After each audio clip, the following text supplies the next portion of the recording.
this past week we celebrated Valentine's Day.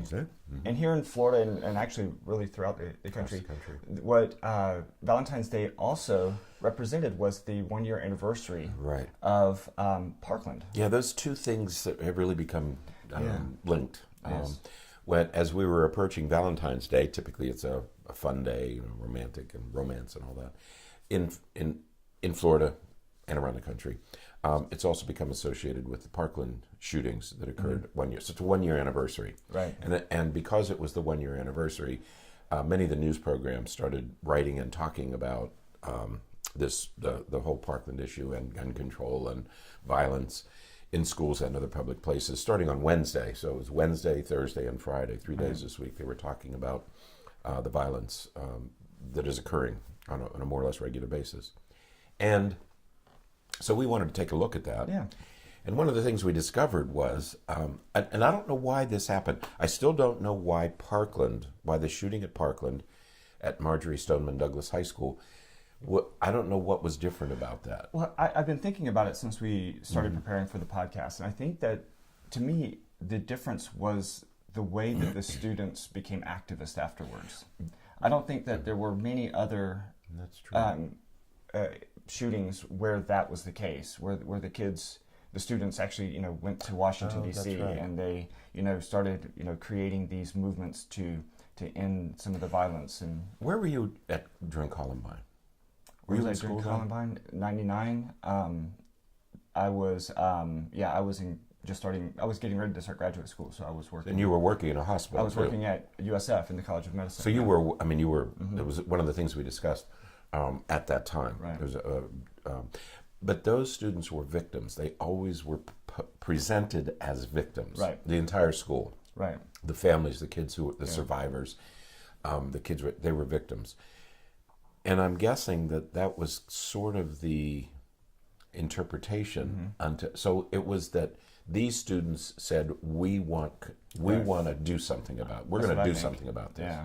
Yeah. Okay, so that's what gave it traction. Because it was the same number of fatalities and the same kind of shooting and the same kinds of weapons and everything that we've had before, but I think kids that was said, the difference. Enough is enough. Right. And that's what galvanized the country. So. Okay. Yeah. Because there was something about Parkland that changed the conversation. Right.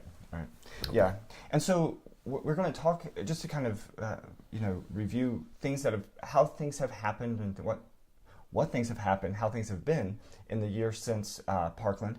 And there's a couple of articles that we're going to pull some information from, and then we're going to talk, kind of in the third part of the podcast today, talk about strategies, or one particular strategy for how we're going to deal with, or how we should deal with, risk assessments, and dealing with students who are potentially at risk for violent behavior. That's right, because the day before the shootings, there was a wonderful piece done with a man who does risk assessment and is in charge of that in a school in Oregon. Right. And so I thought, wow, this may be a solution, possible solution to the problem. Right. Okay. And so what we wanted to do was talk about the state of affairs since Parkland, and what's happened here in Florida, but what we might be able to do as a possible solution. Right. Okay. Right. So we're going to divide this into 3 parts. Right. Okay? So the first part comes from the Washington Post. The Post article. And the graphic at the beginning of the Washington Post piece is really cool because it shows this circle of from Columbine. It starts with Columbine. That's right. The Columbine wasn't the first school shooting. Yeah. It was sort of the one that really triggered or really initiated this entire conversation of school safety, and it's part of the beginning of zero tolerance and some of these other major movements that we've had in the country regarding school safety. I think the issue the unique feature of Columbine was the number of deaths, and what could have, and how much worse it could have been, had they not taken their own lives. So that really, as you say, it's not the first shooting by any means. And about a year or so ago, we talked about all the school shootings prior to Columbine. Right. But I think it was the number of fatalities that really got everybody's attention, because here we have now the introduction of automatic weapons, and that changes the dialogue a little bit. But since Columbine, Right. I was surprised to see these numbers. Yeah. Right. The numbers are pretty impressive because there have been, according to the Washington Post piece, there's been 50 mass murder or mass murder attempts in schools since Columbine. Right. Since 1999. Since There have been 50 mass attempted or successful mass murders in schools. Right. Okay. There have been 143 children, educators, and others killed in schools Right. From these events. 298 injured. But the number that really impressed me was the 221,000 students Right. who have been affected. Because we often forget those students. The students who were, as the Washington Post piece puts it, they're hiding behind locked doors and they're, fearful of their for their lives. We don't really talk about them as much as we really should. But we have hundreds of thousands of students who have been affected by this. Yeah, I don't know what it would be like. I mean, they interviewed some of these students who were in these rooms lying on the floor and hiding behind desks, and they're watching kids, their classmates, be killed and shot at and wounded, and it creates trauma that we typically see in soldiers, combat veterans. So yeah, there's and there's siblings and there's parents who are, so you have 13 students were killed, but how many people were affected by those deaths, and how were they affected? The kids who were there and traumatized, the kids who were in the school and said, "What if I had been there, a few minutes earlier?" And then their families and all the people who were affected by it. So, Right. Yeah, 221,000. Yeah. So, and there's another article from CNN, and the CNN piece kind of gets us up to date from Parkland to now from the last year since the Parkland shootings, and again, amazing that we didn't even realize that 2018 had the most school shootings since 1999. Right. So that was from the Washington Post piece. So whatever else we're doing, right? What it tells us is, despite the debate, despite the traction, despite the exposure, the awareness, 2018 was the deadliest year since Columbine. Right. And there have been 31 school shootings since Parkland. That's one every 12 days. Right. And since Parkland, there's been 19 killed, 44 injured, and the deadliest one since then was in Texas, Santa Fe, Texas. And that's where 8 students and 2 teachers were killed. Right. So, and the most recent, and I thought this was shocking. This story, if we look at Valentine's Day, that was Thursday. Right. The most recent shooting was Tuesday. Was 2 days before Valentine's Day. February 12th. February 12th. Right. So we don't think that there's been one since then. You don't hear about them. You don't hear about them. Right. Except now there has to be a large body count. I don't mean to be grotesque, but there has to be a large body count before it makes the news. Right. If there are 8 people killed or 12 or 15, then it makes the news. But 1 or 2 people get killed, it doesn't even make the news. Who knew that there have been 31 shootings? Right. I didn't. I wasn't aware of that. Yeah. It doesn't leave the local community, apparently. Right. Okay. So point is, we haven't solved the problem. Right. Despite the debates, despite the laws, and what we're going to talk about in the next section is the law that was born in Florida as a result of the shooting at Parkland. Right. The Marjorie Stoneman Douglas High School Public Safety Act. Right. Yeah. Marjorie Stoneman Douglas, of course, is the name of the school in Parkland that was where the event happened. And so it's named Marjorie Stoneman Douglas High School Public Safety Act. Right.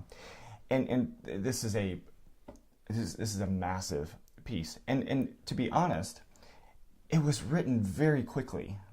So February 14th was the day of the shootings. This act was written and posted March 9th. Right. Less than a couple weeks. Yeah. Okay. Like 3 weeks later. And it's 100 and how many pages? 127 or 177. It's almost 200 pages long. Right. Okay, it's a lot. 127 pages. And there's a link in the show notes that will take you to the entire act. Right. So if you want to see the whole act, you can take a look at it. A lot of it is funding and procedures and policies and everything. But there are a couple of provisions in this act that you saw some time ago, Right. and questioned, I'm Right. not sure that this is legal. Right. Okay? Right.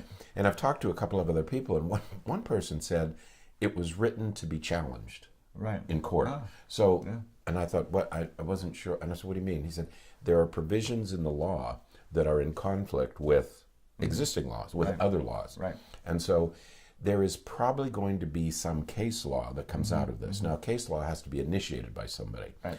So what would happen is some of these provisions would be implemented, and then usually either parents or students, would say, wait a minute, that's illegal. You're not allowed to do that. It violates other constitutional rights. Right. And so I've talked to some people who said, no, that was put together hastily, and they'll let the courts sort it out. Right. I don't know whether that's true or not, but you begin to wonder because it was crafted very, very hastily. Right. And we're living with it now. Right. And as psychologists, we are the students who are suspected of being violent are being sent to us for evaluation. Right. And we have said from the beginning that many of these students really don't have much potential for violence, but schools don't have a choice. Right. Because of this law, they have to report. Right. So just to highlight a couple of those points in the Right. act The that ones are that- very concerning. The ones that concern us. Right. Right. And you know, it's interesting that that person told you that it was written to be challenged, because it does feel, it gives me the feeling that this was written and published with the idea that it's going to make a lot of people feel better because we're taking a hard stance and we're going to really look at this, even though there's just no way for these things to be done, and it just doesn't make sense. So, like, the first thing is that students will now be required to disclose if they've ever been referred for mental health services. Right. That's right. First off, that's a violation of HIPAA. You can't be required to disclose personal health related information. I don't have to ever do that, and nobody else can do it. Right. Okay, unless I give my consent, that's we call it privileged information. Right. It's meant to be private. Right. Yeah. So, and there's actually a couple of bullet points in the act that are related to that require it. Right. So one of them is that they require students to disclose mental health referrals at the time that they register for a school. Another one is that it requires the courts to notify school superintendents of students who were referred for mental health services. So again, here's the require the student code of conduct to include policies for referring violent and disruptive students for mental health services. Right. So, you know, we've worked in the schools before. Right. You know, if we have concerns that a student has a mental health concern, like ADHD or anything, depression or anything like that, we were directly, told in very direct ways, you are not allowed to refer them for anything. That's right. You're not allowed to tell parents that this is what you think that the student has, that they should go see mental health services, because it creates an issue of liability. And who's responsible then for the treatment and for the evaluation and everything. It made me, just to show you the difference, in the 1980s when the AIDS epidemic first hit, we were instructed, we had training, and we were told the parents were allowed to know, but nobody else was allowed to know that a child was HIV positive. If a child had, So we were doing neonatal medicine. One of the children who was HIV positive was brought in by an uncle. And he began I knew the baby was HIV positive because I had the hospital records and part of our job. The uncle began changing the baby's diaper. He did not know that baby was HIV positive. His nephew was HIV positive. I knew, but he didn't. And I was not allowed to tell him. Right. Yeah. I stood there and I was not allowed to tell the caretaker that this baby was HIV positive. Yeah, I did some work on working on ambulances for a while, and we weren't allowed. You were not allowed to disclose. You could not ask someone if they had any of those infectious diseases or anything that could put me at danger. We had to, so we were trained to automatically assume that everyone had everything, so we remained protected. Right. But if we can't ask some of those questions to keep There's ourselves a safe life-threatening disease, directly, potentially, right? How is it that we can have an act that says that students must disclose, and it just says mental health services? So if a kid's parents are going through a divorce, Right. and the kid is distressed about that, they may receive mental health services, and so they have to disclose that, even though there's absolutely no risk to anybody for anything. Right. That is a really concerning part of this act. That's right. Opinion. That's right. That you must disclose, Right. and that schools must disclose. Here's another one that says require students expelled for firearms. Require students expelled for firearms or certain threats. Mm-hmm. Certain threats has never been defined. Right. What is this? And that's one of the confusing parts of this law, is that schools aren't sure what certain threats are. Right. So to err on the side of safety so that they don't violate the provisions of this law, schools are referring students for the silliest things. I mean, Right. I say silly. A second or third grader in Maryland chewed a Pop-Tart into a shape of a pistol, and he got expelled. He got suspended from school. I mean, I don't think that's a risk. Okay? Right. Or other kids will write poetry, or they'll draw a picture. My goodness, we all drew those pictures when we were little of, shootings and all that stuff. Nobody thought about it. Now that can get you expelled. That can, or you can be referred for mental health services, though there's no reason. There's nothing wrong with you. You can be referred for mental health services. The other one that concerned me was that require courts to notify the school superintendent. Now, you're assuming that the school superintendent is a nice guy, nice person, benign, Mindful. charitable, but that in the hands of the wrong people. Like, let's say you live in a small community. Right. The superintendent knows everybody, Right. knows all the families, and suddenly he's in possession of information Right. that heretofore he would have had no right to know about. Okay, Yeah. so these things are alarming. The other one that, well, we'll get to it later. Here it is. Require the student code of conduct to include policies for disruptive students. Right. We don't know what disruptive means. Last week, in our city, a sixth grader refused to stand for the Pledge of Allegiance. The teacher in the room, substitute teacher, challenged him, and it led to a bit of an altercation where he became angry. The student became angry because the teacher said, no, you have to. Well, you don't have to. Since 1943, the Pledge of Allegiance is voluntary, has been since 1943. Okay? But this teacher didn't know that, and she didn't know that it was voluntary, so she challenged this kid. The kid got angry. He was expelled because he was disruptive. Okay, so what is disruptive? What does disruptive mean?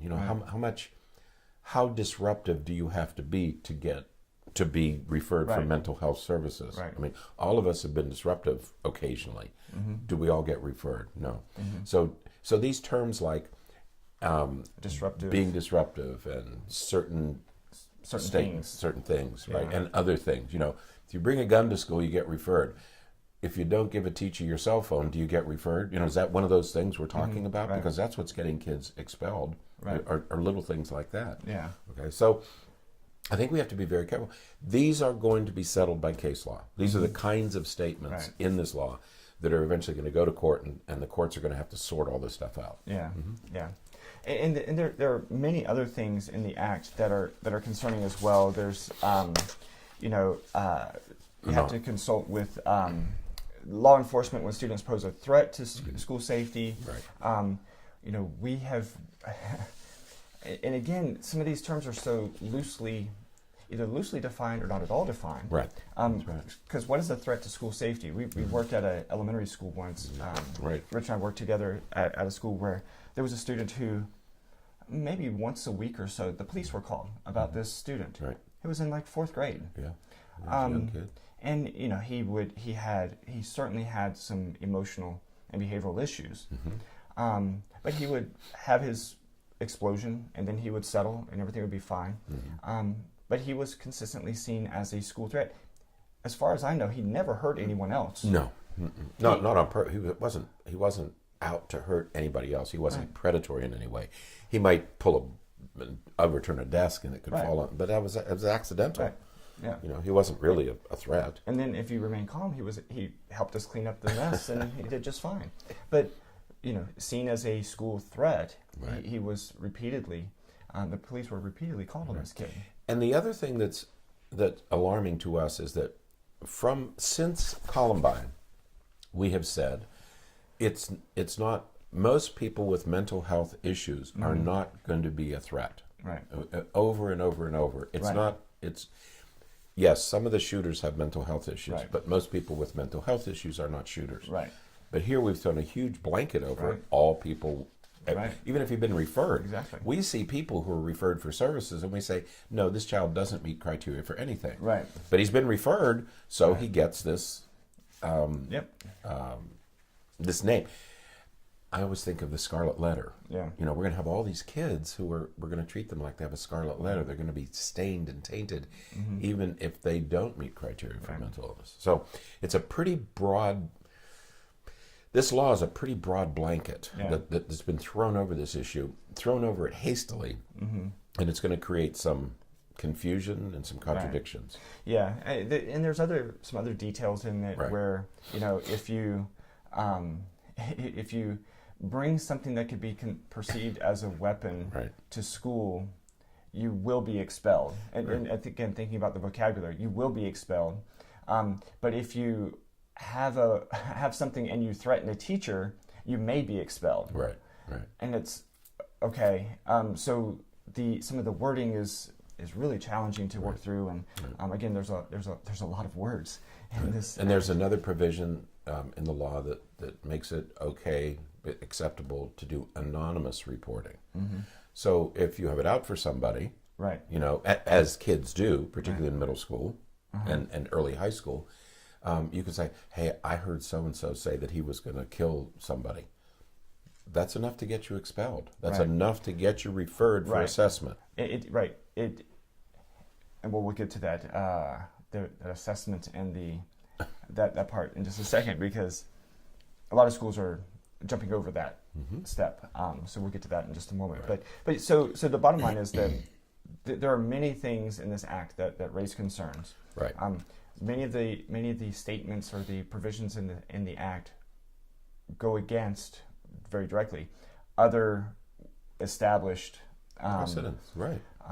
Laws and rules that we have, not just here in Florida, but in every state. And one of the things I'm concerned about is many parents who feel that their child should be evaluated, just to be sure, may be reluctant because once referred, do I have the obligation to report to the superintendent? Right. I've never had that before. I've never been required to report any of my patients to anybody. Right. It's my privileged information. Right. It remains confidential unless the student gives me written consent to share the information. Right. So it's a little bit alarming to us, and we want to proceed very carefully. But these are the kinds of things that when we get these laws written like this, there are unintended consequences, and you know, we don't want the unintended consequences to hamper everybody's efforts. Right. You know, there's already a stigma about mental illness. Yeah. Oh, you're seeing a shrink. Oh, you're seeing a psychologist. There must be something dreadfully wrong with you. No, I'm seeing somebody who's helping me figure it out. Right. You know, it's a positive experience. This is going to turn into a negative experience because it's going to jeopardize kids' school lives. Well, there's absolutely negative consequences for seeking help, and that's going to be a problem. You know, I was talking to a pilot the other day, and he said in the military, if you even consult with a psychologist, you're grounded. Right. You can't fly anymore. Right. So what does that lead to? People who should get some help don't, but they're still flying. Right. Yeah. So now in this last part of the podcast today, we wanted to kind of mention an NPR piece. Well, yes, but there were a couple of other things that... did you have some... a couple of other things that we wanted to talk about. In Florida, where the Marjorie Stoneman Douglas Act is now in effect, what it did is it sort of, as we mentioned, sort of threw this mental health blanket over everything, okay? And schools have been put on notice that they better come to terms with this. And most schools are terrified that there will be an incident in their school. Sure. So they're creating what we call false positives. Okay, they're referring kids who probably shouldn't be referred, don't need to be referred. They really don't pose a threat. But the law is forcing schools to err on the side of caution. Right. Okay, so many more kids are being affected. Second, this whole problem of guns. Okay, I listen to people talk about guns, whether it's the kids from Parkland or the NRA, and there's this horrible argument, not a debate. It's not a debate. It's an argument about guns. One of the things that bothers me is this. People talk about guns. People talk about the Second Amendment as though it's some sacred right. Okay? There are 27 amendments. This is the only one that I hear talk about as though it is an absolute right. You cannot take my guns away. You cannot take my thousands of rounds of ammunition away. And I heard a young fellow interviewed the other day. He's a high school senior. And he said, no. We have the right to protect ourselves from our government. And you and I have talked about this on the program before. Sure. In the days when everybody had a musket, whether you were a British soldier or an American colonist, everybody had muskets. I don't own an F-16. Right. I don't own a Sherman tank. Right. I don't own any of these weapons that my government owns. There's a good percentage of people who thinks we should be able to. I don't have any nuclear weapons in my basement. Once again, there's a good percentage of people who believe that we should be able to. And that's the silliness of the gun debate. Yeah. Okay? We could never arm ourselves. Most countries can't arm themselves. I mean, you have one aircraft carrier. You have 12 support vessels. I can't recreate that. I have a semi-automatic. I have an F-16. I have an AR-15 in my bedroom. I don't.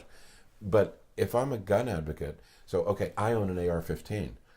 But if the aircraft carrier pulls up in Jacksonville, Florida, I'm sorry, that's not going to be a fair fight.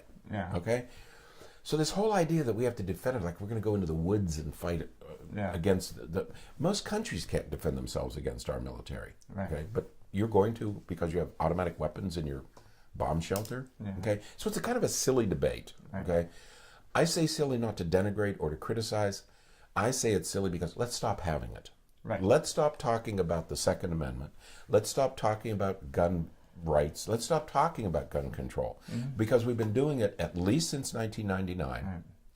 And it has gotten us, it's almost 20 years. This will be 20-year anniversary. Right. Okay? It has gotten us nowhere. 20 years of debate has not moved the pieces at all. Right. So let's stop talking about gun control and let's stop talking about the Second Amendment because that conversation has led nowhere. Yeah. Okay? That would be when I'm voted Philosopher King, that's the first thing I'm going to do. Are you running for office? For Philosopher King, because now I'm going to use executive privileges to do this. If we want to do mental health, if the goal of this law is to do mental health, then let's do it correctly. All right? And in the third part of this presentation, we're going to talk about a guy who is doing it. I think he is doing it correctly. I think he's on the right track. He's not the only one, but I think he's on the right track for dealing with this thing. He doesn't talk about gun control, doesn't talk about Second Amendment. So he's doing it right. According to a recent article in the Tampa Bay Times, now we just talked about the Marjorie Stoneman Douglas Act and how it's going to toughen up schools and it's going to make schools hard, something or other. Florida is dead last in mental health funding. The only part of the country that spends less money on mental health is Puerto Rico, the Commonwealth of Puerto Rico. We are dead last in mental health funding. So we talk about, we're going to do mental health funding. We're going to do mental health work with this new act, but we fund it at the lowest level possible. Right. Okay? Third, the laws like this are never going to be sufficient. We need to learn best practices, and we need adequate funding to do them. We hear about children in the foster care system who are dying, who are abused, okay? We spend less than any other state on those systems. Okay, so you wonder why they don't work. Okay, we hear problems about our educational system. Florida ranks 42nd in educational funding. Okay, our teachers are paid on average $9,000 a year less than teachers in other states. Okay, Polk County, the county we live in, has become, in a sense, a training ground. New teachers are brought in, they're given incentive pay, signing bonuses to teach. But as soon as they come here and they learn that adjacent counties will pay $7,000 or $8,000 or $9,000 more, they leave here. So we train these new teachers, and as soon as they can get another job, they leave. Okay, so, and it's because we don't fund our educational system adequately. Florida ranks 34th in access to health care, including mental health care, but we rank 23rd in personal income. So it's not, we can't make the argument that Arkansas or Mississippi or West Virginia, that we just don't produce enough. No, we rank 23rd in personal income, but we rank at the bottom in educational funding, mental health funding, health funding. Okay, we hear tax cuts, tax cuts, tax cuts. Well, that's coming out of education and mental health and all those things. I mean, cut taxes. So what we need is carefully crafted plans for effective services in our countries. The acts like the Marjory Stoneman Douglas Act provide a blueprint, but it's not really a process that we can use. Okay, it's not. We still have to solve the problem of what are the best practices in mental health coverage. Okay? Yeah. You really have to think about what the goal is, and then create a plan that accomplishes the goal in a realistic, actionable manner. It's not just the big problem that I think we've had in response to all these travesties is that we try to respond with these massive things that get good news coverage, and we're gonna do something about it. The legislature was galvanized into action because of this part, because of and I think you're right, because the students went there and said, we have had it. Stop talking about gun control. We should stop talking about gun control because it doesn't solve anything. But I think you're right. The students went there and demanded action. So the legislature was galvanized into action. They didn't give any more money. Well, they gave more money, but nobody's quite sure how to spend it or what to spend it on. And we don't know if it's going to be recurring. So if we have it this year, but we don't know if we'll have it next year. We don't know that we're going to have it next year. So we're hiring all these people and we're instituting all these programs, but nobody knows whether these are going to be recurring funds or whether it's a one-time deal. That's a policy decision. That's a social policy decision that the legislature needs to come to terms with. Don't give us a year of funding to solve what's going to be an ongoing crisis. People aren't going to get better because we had 1 year of funding. This has been with us forever, and it will be with us forever. So as we try to think, and we haven't sat in our think tank and come up with the perfect answer to all of this. But on Morning Edition, on Thursday, Thursday, there was a piece that covered a principal in school that seems to be doing it, at least in the very least, moving in the right direction. I think it's Salem, Oregon was where he's working. And the story was it was on Morning Edition, to stop young men from being violent. Because what do we know about school shooters? They're men, they're boys. Okay, that's who's doing all this. Okay, and the story was entitled, "What Pushes Kids to Violence and What Can We Do About It?" And the story focuses on a 17-year-old boy. They don't use his real name. They call him Mishka. And Mishka was sort of a classic case of a kid who was bullied and he was beaten up a couple of times, lost the vision in one eye when he was hit by another student, was beaten up. He was attacked by a student. He reported it to the school.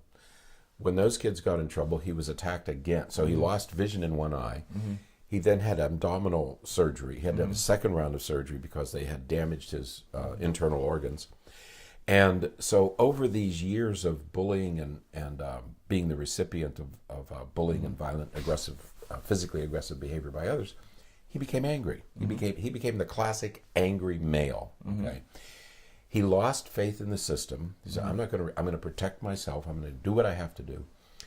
And by the time he was in high school, he had started to make threatening reports, threatening letters. Right.